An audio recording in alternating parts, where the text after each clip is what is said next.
الرحمن الرحیم. ہم ڈسکس کریں گے 2024 PCRLJ 786 لاہور. بہت امپورٹنٹ ججمنٹ ہے. اس ججمنٹ میں بیسیکلی یہ تھا کہ اسٹے آف کریمنل پروسیڈنگ، جہاں سول اور کریمنل دونوں کیسز ہوں تو اس میں کریمنل پروسیڈنگ کی صورت میں اسٹے ہو جائے گی. اس ججمنٹ میں بڑا زبردست ڈیفائن کیا گیا. تھوڑا سا اس ججمنٹ کے حوالے سے اس کیس کی ہسٹری بتا دیتا ہوں کہ ایک سول سوٹ پینڈنگ تھا پارٹیز کے درمیان. انہوں نے ایگریمنٹ پہ ڈگری کرا لی. ڈگری جب ایگریمنٹ پہ ایک فورجڈ ایگریمنٹ کو یوز کرتے ہوئے جب ڈگری کرائی تو اس فورجڈ ایگریمنٹ کے اگینسٹ 12(2) لگائی. وہ ڈگری سیٹ اسائڈ ہو گئی. ڈگری سیٹ اسائڈ ہونے کے دوران وہ اب پینڈنگ تھی سول سوٹ، تو جو پارٹی تھی وہ چلی گئی کہ انہوں نے یہ فورجڈ ایگریمنٹ یوز کیا ہے. اس کے اگینسٹ وہ SHO کے پاس چلے گئے FIR کروانے کے لیے. SHO نے FIR نہیں کی. اس کے بعد وہ 22A میں چلے گئے. 22A میں بھی ایکس آفیشیو جسٹس آف پیس نے آرڈر نہیں فرمایا جب FIR کا نہیں کیا.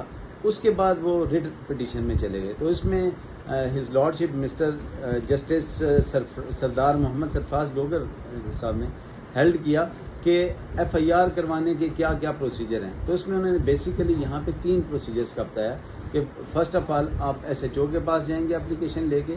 اگر SHO وہ FIR نہیں درج کرتا تو اس کے بعد ریمیڈیز بتائیں کہ کیا کیا ریمیڈیز ہیں. انہوں نے کہا کہ 156 کے تحت آپ چلے جائیں گے میجسٹریٹ کے پاس، اسے اپلیکیشن دیں گے کہ SHO جو ہے وہ ریکارڈ نہیں کر رہا.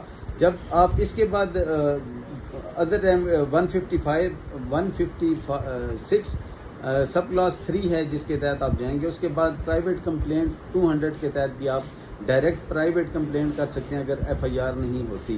اور اس کے بعد یہ ریمیڈیز دی گئی. انہوں نے کہا کہ یہ نہ تو پرائیویٹ کمپلینٹ میں گئے، نہ 156(3) کے تحت انہوں نے کوئی اپلیکیشن میجسٹریٹ کو دی.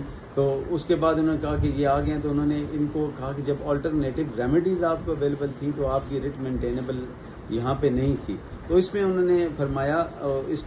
نے فرمایا کہ جہاں پہ کسی بھی ڈاکیومنٹ جس کی بیس پہ آپ کوئی کیس فائل کر رہے ہیں، اگر وہ ڈاکیومنٹ چیلنج ہو گیا اور سول کورٹ میں پینڈنگ ہے، تو جب تک وہ civil suit regarding subject matter pending ہے تو اس وقت تک کرمنل پروسیڈنگ کو سٹے کر دیا جائے گا. اس پہ ریلائی کیا انہوں نے 2010 SCMR 1835 پہ اور 2021 SCMR 468 کے حوالے سے اس پہ ریلائی کر کے انہوں نے پراپر پروسیجر بتایا کہ FIR رجسٹریشن کے لیے کیا کیا چیزیں بہت ضروری ہیں.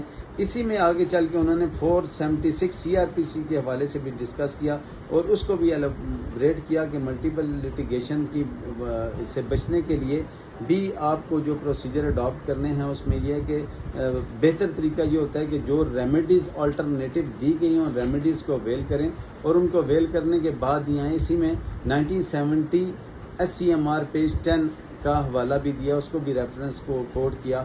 اور بیسیکلی یہ ججمنٹ اس میں پروسیجر بتائے گئے کہ آپ کو اگر FIR SHO آپ کی رجسٹر نہیں کر رہا تو آپ نے کون کون سے 3 موڈز کرنے ہیں اور کس صورت میں آپ نے ریٹ پٹیشن میں آنا ہے. تو اس میں اب یہ رول سیٹل کر دیا گیا. اب لا اس میں وہ یہی کہتے ہیں کہ ایکسپلینیشن یہی آئی کہ اگر آپ کے پاس آلٹرنیٹو ریمیڈیز اویلیبل ہیں تو اس صورت میں آپ کو وہ آلٹرنیٹو ریمیڈیز ہی اویل کرنی چاہیے، بجائے اس کے کہ آپ 22A میں جا کے پھر اس کے بعد اس کو آپ ریٹ جورسڈکشن میں آ کے چیلنج کریں. تو ریٹ جورسڈکشن میں FIR کی رجسٹریشن کے لیے اپریشیٹ نہیں کیا گیا اور وہ آلٹرنیٹو ریمیڈیز کی طرف ہی ریفر کیا گیا اس میں. Thank you.